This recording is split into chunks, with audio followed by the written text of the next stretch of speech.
இன்றைய இறைவார்த்தை இறைவாக்கினர் எசாயா நூலில் இருந்து வாசகம்.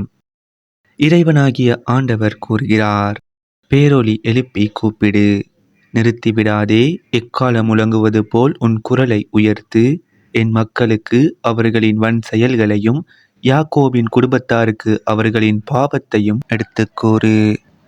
அவர்கள் நேர்மையானவற்றை செய்யும் மக்களினம் போலும் தங்கள் கடவுளின் கட்டளையை கடைபிடிப்போர் போலும் நாள்தோறும் என்னை தேடுகின்றார்கள். என் நெறிமுறைகள் பற்றிய அறிவை நாடுகின்றார்கள். நேர்மையான நீதி தீர்ப்புகளை என்னிடம் வேண்டுகிறார்கள்.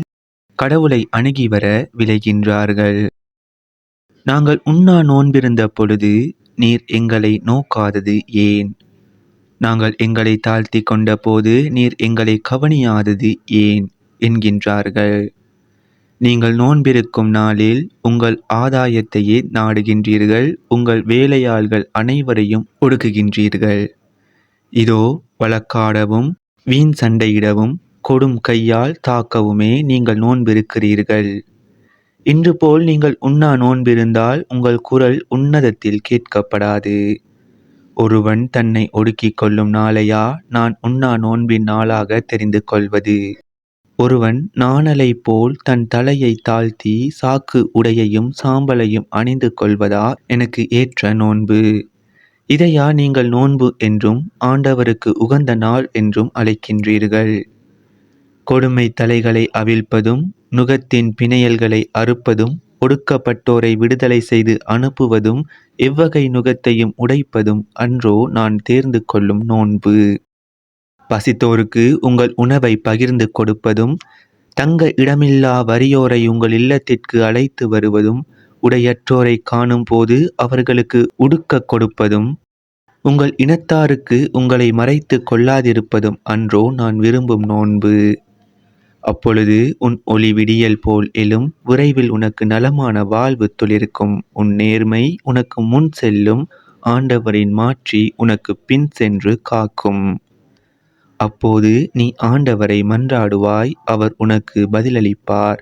நீ கூக்குரல் இடுவாய், அவர் இதோ நான் என மறுமொழி தருவார். இது ஆண்டவர் வழங்கும் அருள்வாக்கு. இறைவா, உமக்கு நன்றி. இன்றைய தினத்துக்கு உரிய நற்செய்தி வாசகம். மத்தேயு எழுதிய தூய நற்செய்தியில் இருந்து. அக்காலத்தில் யோவானின் சீடர் இயேசுவிடம் வந்து, நாங்களும் பரிசேயரும் அதிகமாக நோன்பு இருக்க உம்முடைய சீடர்கள் ஏன் நோன்பு இருப்பதில்லை என்றனர். அதற்கு இயேசு அவர்களை நோக்கி, மணமகன் தங்களோடு இருக்கும் வரை மண விருந்தினர்கள் துக்கம் கொண்டாட முடியுமா? மணமகன் அவர்களை விட்டு பிரிய வேண்டிய காலம் வரும். அப்போது அவர்களும் நோன்பு இருப்பார்கள். இது நம் கிறிஸ்து இயேசு வழங்கும் வாழ்வு தரும் நற்செய்தி. கிறிஸ்துவே உமக்கு புகழ். இன்றைய தினத்துக்கு உரிய சிந்தனை துளிகள். நீங்கள் நோன்பிருக்கும் நாளில் உங்கள் ஆதாயத்தையே நாடுகின்றீர்கள் என்ற குற்றச்சாட்டை இஸ்ரேல் மக்களுக்கு எதிராக ஆண்டவர் எழுப்புகின்றார். நமக்கும் இது பொருந்தும். அநேக நேரங்களிலே நமது நோன்புகள் இறைவனுக்கு ஏற்புடையவையாக இருப்பது இல்லை. நாம் உண்ணாமல் இருந்தாலும் நமது சொந்த ஆதாயத்தை தான் நாடுகின்றோம்.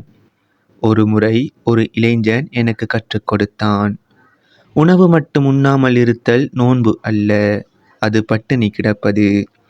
உணவு உண்ணாமல் இருத்தல் மற்றும் இறைவனோடு ஒன்றித்து அவருக்கு உகந்ததை செய்தல் ஆகிய இரண்டும் இணைந்தது தான் நோன்பு. இன்று நாம் என்ன செய்கிறோம்? பட்டினி கிடக்கிறோமா? நோன்பிருக்கிறோமா? நமது ஆதாயத்தை தேடுகிறோமா? இறைவனுக்கு ஏற்புடையவற்றை நாடுகின்றோமா? அன்றன்றைக்கான இறை வார்த்தைகளையும் நற்செய்தி வாசகங்களையும் சிந்தனை துளிகளையும் பெற்றுக்கொள்ள நம் சேனலை சப்ஸ்கிரைப் செய்து கொள்ளுங்கள்.